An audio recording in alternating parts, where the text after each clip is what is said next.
नाजरीन आदाब, आप तमाम का Z9 उर्दू न्यूज़ में खैर मक़दम है। डीमैट में एक इंतहाई ज़्यादा अफसोसनाक वाक़या पेश आया, जहां पर चॉकलेट चोरी करने के इल्ज़ाम पर लड़के को गोदाम में बांधकर बुरी तरह से मारा पीटा गया। डीमैट के मालिक और अमले ने लड़के को गोदाम में बंद करके इसे चॉकलेट चोरी करने के इल्ज़ाम में बुरी तरह से अपने तशद्दुद का निशाना बनाया। ये वाक़या ज़िला रंगारेड्डी के इब्राहिमपट्टनम के मंचल रोड पर मेगा डीमैट में पेश आया। ऐनी शाहिदीन के मुताबिक ज़िला नलगुंडा के पेद्दावरा मंडल का रहने वाला अरवी नौमुला शिवा मंचल मंडल के महात्मा ज्योतिबा फूले गुरुकुल स्कूल में 9वीं क्लास में पढ़ता है। वो मंगल को बगैर किसी को बताए इब्राहिमपट्टनम आया था। दोपहर के वक्त वो मंचल रोड पर मेगा डीमैट गया। मार्ट इंतजामिया और अमले ने लड़के को चॉकलेट चोरी करते हुए देख लिया और लड़के को पकड़कर गोदाम में बंद कर दिया और इसकी अंधाधुंध तरीके से पिटाई की। इसकी चीख व पुकार सुनकर मुकामी लोगों ने पुलिस को इस बात की इत्तला दी।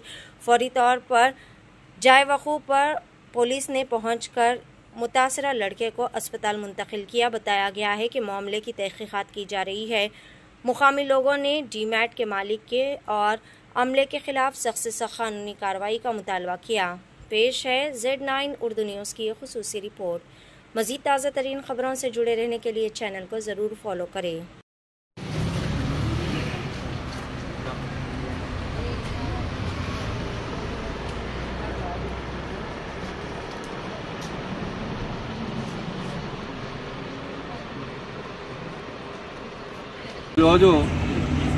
महात्मा ज्योतिबा फूले बीसी गुरुकुल पाठशाల చదువుతున్నటువంటి 9వ తరగతి అబ్బాయి మధ్యాహ్నం సమయంలో ఇబ్రాహింపట్నం వచ్చి మెగా టీ మార్ట్ అనే షాపు లోపల వెళ్ళి తెలియక చిన్న పిల్లగాడు ఒక 5 రూపాయల చాక్లెట్ తీసుకుంటే ఆ చాక్లెట్ తీసుకున్నందుకు ఆ షాప్ యజమానులు ఆ చాక్లెట్ తీసుకున్నందుకు మధ్యాహ్నం 2 గంటల నుంచి సాయంత్రం 6 గంటల 7 గంటల వరకు అబ్బాయిని అతి పాశవికంగా సైకోతోటి కొట్టడం జరిగింది।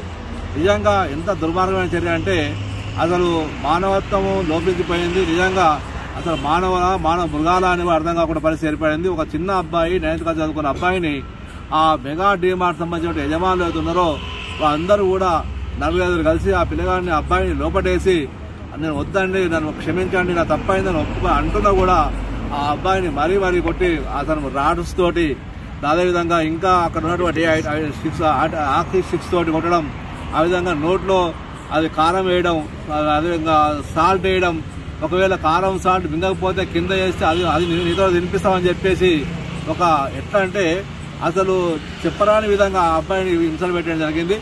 అది ఇబ్రాహింపట్నం పోలీస్ స్టేషన్లో ఫిర్యాదు చేయడం జరిగింది। ఖచ్చితంగా ఈ అబ్బాయి పైన ఎవరైతే చదువుతున్న అబ్బాయి మీద ఎవరైతే పాశవికంగా చర్యలు చేశారో వాటిని ఖచ్చితంగా కఠినమైన చర్యలు తీసుకోవాలని మీడియా ద్వారా ప్రభుత్వాన్ని డిమాండ్ చేస్తా ఉన్నాం। ఎందుకంటే ఆ షాప్ మీద గతంలో ఇక్కడ వచ్చిన తెలిసిన ఆ షాప్లో ఎంతోమంది కూడా చాలా ఇట్లా కొట్టాలు జరుగుతూ ఉన్నాయి। ఏదైనా విషయం ఉంటే అక్కడ ఇచ్చిన ఐటమ్ మీద ఉంటే మెగా డిమార్ట్లో ఐటమ్ కొని ఐటమ్ తప్పు ఉంది, ఇది నకిలీ ఉంది చెప్పి ఇది ఫాల్స్ ఉంది, ఇది తిరిగి తీసుకోమంటే తీసుకోను, ఇష్టం ఉన్నట్టు ఏం చేసుకో అని చెప్పేసి వచ్చే మంది భయభ్రాంతం గురి చేస్తారని తెలిసింది। అది అన్నింటిని దృష్టిలో పెట్టుకొని ఈ అబ్బాయి మీద దాడి చేసారో వారిపైన కఠిన చర్య తీసుకొని క్రిమినల్ కేసులు నమోదు చేయాలని మీడియా ముఖంగా డిమాండ్ చేస్తా ఉన్నాం।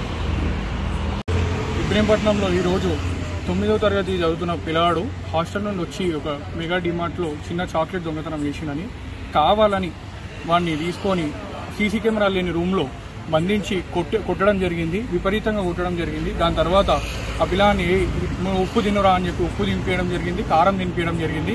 ఇది మొదటిసారి ఏం కాదు, అదే షాప్లో మొత్తం ఎప్పుడు కల్తీ, ప్రతి ఒక్కటి కల్తీ అని దొరుకుతాయి। పోయినసారి దీవాళికి ఇట్లా ఇదే పోలీస్ స్టేషన్లో వాళ్ళు ఒక డీసీఎం అన్ని క్రాకర్స్ వీళ్ళు పట్టుకున్నారు। వాళ్ళకి పోలీసు వాళ్ళు ఎప్పుడు ఎఫ్ఐఆర్ ఎప్పుడు చేయలేదు। వీళ్ళు ఖచ్చితంగా దాని మీద పిల్లాడి మీద యాక్షన్ తీసుకోవాలి। కావాలని ముస్లింస్ అందరు కలిసి టార్గెట్ చేసి మరి ఈ పిల్లాడిని కొట్టడం జరిగింది। మామూలుగా ఒక చాక్లెట్ 5 రూపాయల చాక్లెట్ ఇవ్వాలి, రేపు ఏ పిల్లగాడైనా కానీ చిన్న పిల్లాడు ఖచ్చితంగా చాక్లెట్ చిన్న దొంగతనాలు చేసిండేమో 5 రూపాయల చాక్లెట్ కోసం మధ్యాహ్నం 2:30 నుండి సాయంత్రం 7 గంటల వరకు పోలీస్ స్టేషన్ నుండి పోలీసు వాళ్ళు వచ్చే వరకు ఇట్లా పిల్లాన్ని విపరీతంగా కొట్టడం జరిగింది, బెదిరించడం జరిగింది। వాళ్ళ అమ్మని వాళ్ళ నాన్నని కూడా ఆ పిల్లాని ముంగల్ని తిట్టడం జరిగిందంట। కానీ ఇది మాత్రం అస్సలు కరెక్ట్ కాదు. దీని మీద ఖచ్చితంగా ఎఫ్ఐఆర్ చేయాల్సిందే. ఎఫ్ఐఆర్ చేయకుండా దీన్ని ఎటువంటి కాంప్రమైజ్ లాగా తీసుకోకపోతే పోలీసులు మాత్రం ఎట్టి పరిస్థితుల్లో ఏ హిందూ వీటిలో ఇప్పుడు ఖచ్చితంగా ఊరుకునేది లేదు. ఖచ్చితంగా దీని మీద యాక్షన్ తీసుకోక మాత్రం మేము ఇట్లా తీవ్రంగా సూపర్ మార్కెట్ని బంద్ చేపిస్తాము, లేకపోతే ధర్నా చేసి ఆ సూపర్ మార్కెట్ ఎందుకు కాదు మేము మాత్రం తీయండి. ఖచ్చితంగా దీని మీద యాక్షన్ ఖచ్చితంగా ఉండాలని మేము అనుకుంటే పోలీసు వాళ్ళని అయితే మేము ఇప్పటికీ ఎన్నో కంప్లైంట్లు ఇప్పటికి ఇచ్చినాం, ఒక్క ఎఫ్ఐఆర్ కాలేదు. మొన్న ఇంకొక ఎఫ్ఐఆర్ ఇస్తాం, మొన్న ఎఫ్ఐఆర్ కాలేదు. వాళ్ళు పక్షవాతం చూపిస్తారు మా మీద, హిందువులకు ఒక లెక్క ముస్లింలకు ఒక లెక్క పక్షవాతం చూపిస్తారు. కాబట్టి ఇది ఎఫ్ఐఆర్ కాకపోతే మాత్రం మేము ఖచ్చితంగా మేము వినాం.